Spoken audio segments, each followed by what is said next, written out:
야이비의 너를 보내고 이 노래 들으면 많은 분들이 아마 좀 애절한 이별 노래 이렇게 떠올리실 텐데요. 근데 저희가 여러분이 보내주신 자료들을 이렇게 쭉 보니까 우리가 아는 것보다 훨씬 더 깊은 이야기가 숨겨져 있더라고요. 아, 네, 맞습니다. 이 노래가 그냥 단순한 연가가 아니고요. 그 80년대 군 복무 중에 좀 안타깝게 세상을 떠난 남자친구를 기리는 그 작사가의 실제 경험에서 나온 추모곡이라는 거죠. 윤도현 씨가 방송에서 직접 이걸 밝히면서 더 많이 알려지게 됐고요. 네, 오늘은 바로 그 지점, 여러분이 공유해주신 자료들 통해서 이 노래가 어떻게 탄생했는지 그 배경하고요. 또 그 안에 담긴 어떤 시대적인 무게감, 그리고 또 한 사건의 진실을 찾아 나섰던 그 긴 여정을 좀 함께 따라가 볼까 합니다. 네, 특히 가사를 이렇게 들어보면요. 구름 낀 하늘은 왠지 네가 살고 있는 나라일 것 같아서 이런 부분들이 있잖아요. 보내주신 자료 속에 있는 그 작사가 인터뷰를 보면 이게 그냥 단순한 비유가 아니라 정말 가닿을 수 없는 곳으로 떠나버린 사람에 대한 어떤 절절함, 그리고 또 풀리지 않는 의문 같은 거, 그런 답답함까지 담겨 있다고 그렇게 해석할 수 있겠더라고요. 그쵸. 그 먼 산 언저리마다 너를 남기고 돌아서는 이 구절도 그냥 딱 들으면 옛 연인 그리워하는 건가 싶은데 어쩌면 제대로 된 작별 인사조차 못하고 이렇게 떠나보내야 했던 그 상황의 슬픔을 되게 압축적으로 보여주는 것 같기도 하고요. 정확합니다. 그리고 이 노래가 나온 그 시대적 배경을 빼먹을 수가 없는데요. 그 당시에는 군대 안에서 발생한 사망 사건들, 우리가 소위 의문사라고 부르는 것들이 종종 그냥 개인적인 문제나 자살로 너무 쉽게 단정되던 때였거든요. 여러분이 보내주신 자료 중에 당시 신문 기사 스크랩 같은 걸 봐도 그런 경향이 좀 뚜렷하게 보여요. 유가족들이 막 진실을 알고 싶어도 그 거대한 조직 앞에서 목소리를 내기가 참 어려웠던 시절이었죠. 그러니까 작사가의 개인적인 아픔이 그런 시대적인 상황이랑 맞물리면서 더 큰 무게를 갖게 된 거군요.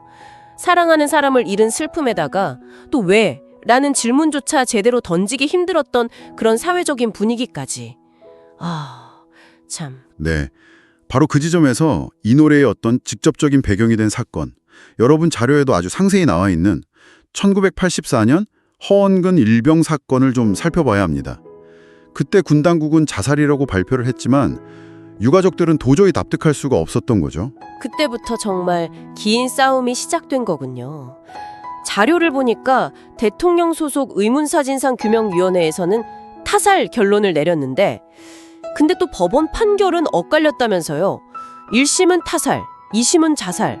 아니 어떻게 이렇게 상반된 결론이 나올 수가 있었던 거죠? 네, 그 부분이 사실 핵심입니다.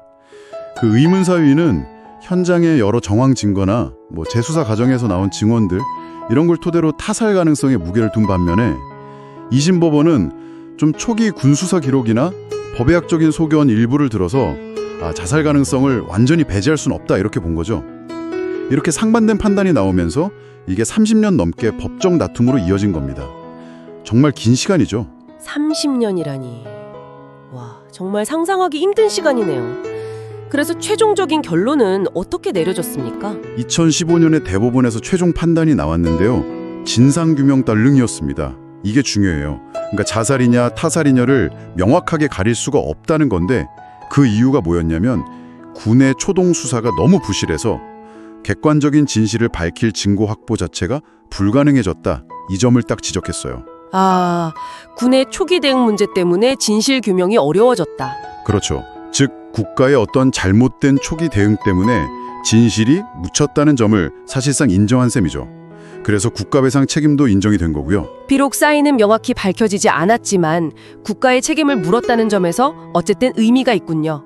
그리고 결국에는 순직으로 인정을 받았다고요? 네, 맞습니다. 2017년에 국방부가 공식적으로 순직을 인정했습니다. 사건이 발생한 지 33년 만이었죠. 이게 완전한 진실 규명이라고 할 수는 없겠지만 그래도 국가가 그 죽음의 무게를 인정하고 또 유가족의 그 오랜 노력이 헛되지 않았음을 보여준 상당히 상징적인 결과라고 할 수 있습니다. 결국 너를 보내고는 한 개인의 아주 절절한 사연에서 시작했지만 여러분이 보내주신 이런 자료들을 통해서 그 뒷이야기를 쭉 따라가 보니까 이게 단순히 개인사를 넘어서 한 시대의 아픔, 또 억울한 죽음에 대한 추모, 그리고 진실을 향한 어떤 집념까지 담아낸 노래로 다시 태어나는 것 같습니다. 맞습니다. 이 노래의 배경 이야기가 이렇게 알려지면서 그냥 단순한 히트곡이 아니라 어떤 사회적인 기억을 다시 불러일으키고 또 비슷한 아픔을 가진 분들을 위로하는 그런 곡으로 그 의미가 더 확장된 거죠.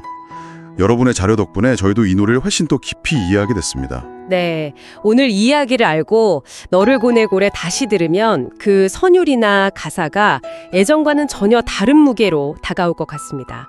오늘 우리가 나눈 이야기처럼 어쩌면 우리 주변에는 여전히 밝혀지지 않은 채 그냥 남아있는 많은 이야기들이 있을지도 모릅니다. 이 노래가 던지는 어떤 깊은 울림처럼 우리는 그 목소리들에 얼마나 귀 기울이고 있을까요? 한 번쯤 잠시 생각해 보는 것도 좋을 것 같습니다.